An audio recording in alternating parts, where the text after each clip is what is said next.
नमस्कार, आप देख रहे हैं कैपिटल टीवी। मैं हूं आपके साथ कांची बंसल। ओमिक्रॉन के बढ़ते खतरे ने सरकार के साथ ही विशेषज्ञों की चिंता भी बढ़ा दी है। देश में ऐसे 10 राज्य चिन्हित किए गए हैं जहां ओमिक्रॉन और कोरोना के संक्रमण दर में तेजी से इजाफा हुआ है। इसके अलावा यहां कोविड-19 टीकाकरण की रफ्तार भी धीमी है।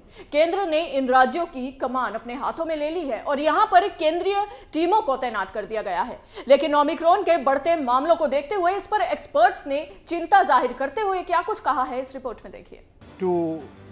To place our systems in place so that we can prevent the spread of the disease to an extent, but it is very important because otherwise what is going to happen is in a country like India, it is going to spread in a much larger pace and it is going to affect so many people even if the disease is mild in its clinical picture.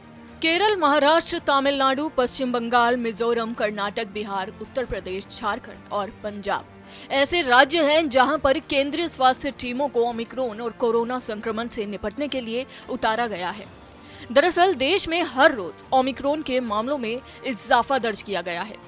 केंद्रीय स्वास्थ्य मंत्रालय की ओर से जिन राज्यों का चयन किया गया है, उन राज्यों में 3 से 5 दिन के लिए केंद्रीय टीमें तैनात रहेंगी। इस दौरान वे राज्य के चिकित्सा विशेषज्ञों को प्रशिक्षित भी करेंगे। साथ ही कॉन्ट्रैक्ट ट्रेसिंग, कोविड-19 टेस्टिंग, कोविड-19 को लेकर दिशा निर्देशों, अस्पताल में बेड, एम्बुलेंस, ऑक्सीजन की उपलब्धता और टीकाकरण की स्थिति पर रिपोर्ट तैयार कर केंद्र को सौंपेगी।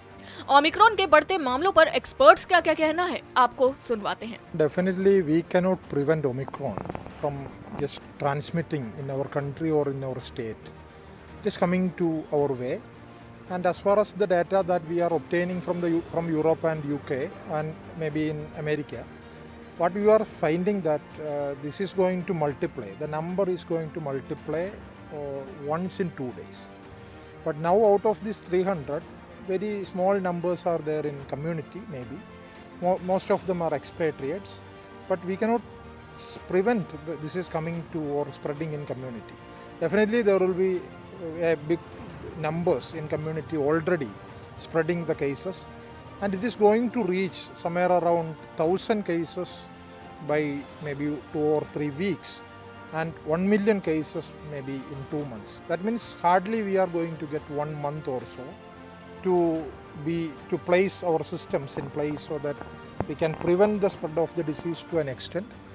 But it is very important because otherwise what is going to happen is in a country like India, it is going to spread in a much larger pace and it is going to affect so many people even if the disease is mild in its clinical picture.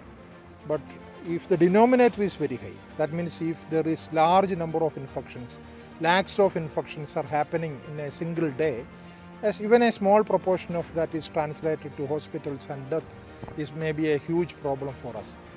So this is the time, it's a crucial time to prevent the spread of infection in the community. Corona के बाद Omicron के बढ़ते हुए मामलों ने तीसरी लहर की दस्तक दे दी है।